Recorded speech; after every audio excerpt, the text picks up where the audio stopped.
Hola, ¿qué tal? Mi nombre es Carlos Alberto Vares. Concepto de átomos y sus partículas. La palabra átomo es de origen griego y se refiere a la parte más pequeña del elemento, que al tener características similares es indivisible. Un átomo consta de un núcleo que contiene protones y neutrones y una capa que contiene los electrones del átomo, describiendo las órbitas alrededor del núcleo. Cuando el número de protones y electrones coinciden, se dice que el átomo es eléctricamente neutro, que es su estado natural.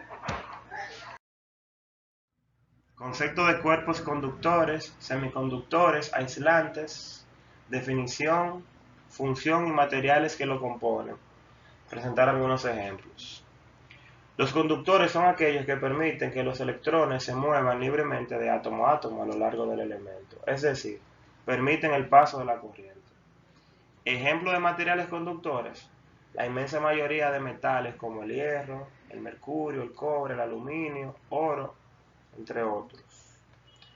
Los semiconductores: estos presentan propiedades intermedias entre los conductores y los aislantes.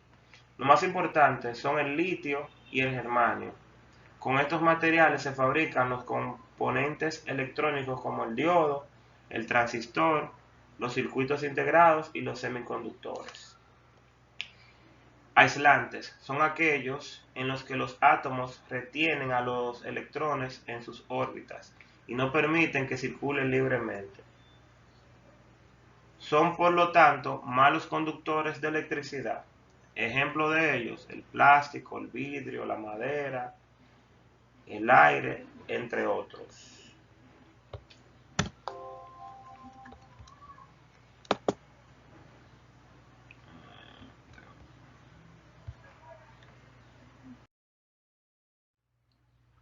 ¿Qué es la energía eléctrica? ¿Cómo se genera la energía eléctrica?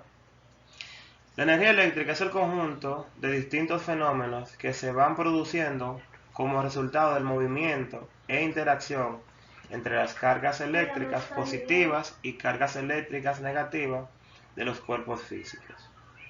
La electricidad es una forma de energía que proviene de fuentes renovables como es la energía eólica, hidráulica, solar, etcétera, o de fuentes no renovables como es, por ejemplo, los combustibles fósiles como el petróleo, gas natural y carbón, o energía nuclear. La energía se genera transformando la energía primaria en energía mecánica. En el caso de la energía que proviene de fuentes no renovables, independientemente de su origen, se producen a partir de calentamiento de agua. La fuerza del vapor hace girar unas turbinas que generan electricidad. La energía renovable genera electricidad a partir de diversos procesos. Explicamos las energías renovables más utilizadas. La energía hidráulica y eólica aprovecha la fuerza del agua o el viento para hacer girar turbinas. La energía solar puede acumularse para crear energía térmica o electricidad a partir de las placas solares. Las fuentes de energía que usamos hoy en día son muy variadas, como por ejemplo el petróleo, que ocupa un 32,89%, el carbón, que ocupa un 29,16%, el gas natural, que ocupa un 23,40%, la hidroeléctrica, que ocupa un 6,78%, la energía solar, que ocupa un 4,43%, la energía eólica, que ocupa un 1,45%, etcétera.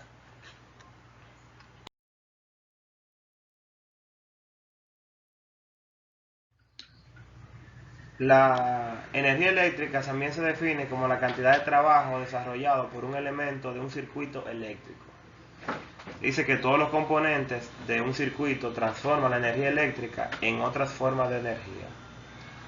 O al revés en el generador. Consideremos un circuito formado por un generador.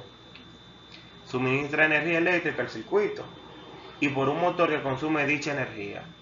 La energía suministrada por el generador a las cargas, trabajo realizado por el generador, es igual al producto de la carga transformada de un polo al otro del generador por la diferencia de potencial que existe entre estos. La energía que consume un receptor, en este caso el motor, es igual a la carga que circula por el mismo multiplicado por la diferencia de potencial en sus extremos, con lo cual llegamos a la expresión anterior. Hay que tener en cuenta que se pierde energía en forma de calor, el motor se calienta. En este circuito se cumple que la energía suministrada por el generador a las cargas es igual a la energía eléctrica consumida por un motor y transformada en energía mecánica más la energía perdida en forma de calor.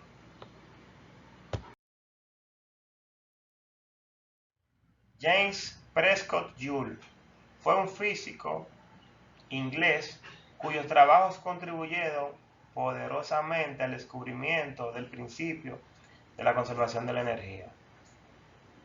Estudió las relaciones que se establecen entre el trabajo y el calor, determinando el equivalente mecánico de este último, y anunció la ley de la conservación de la energía o ley de Joule, que establece que la energía no se crea ni se destruye, sino que se transforma en otras energías. El efecto Joule es el efecto por el cual la energía eléctrica se transforma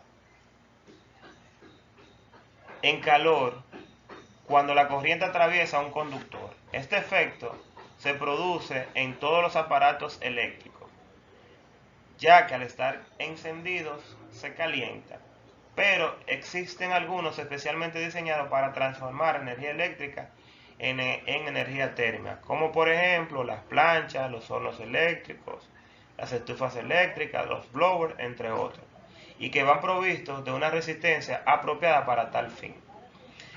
La unidad de energía en el sistema internacional es el Joule, pero cuando se habla de calor disipado se suele expresar en calorías. Para pasar de Joule a calorías se multiplica por 0.24, con lo cual la expresión anterior podemos transformarla para que dé el resultado directamente de calorías.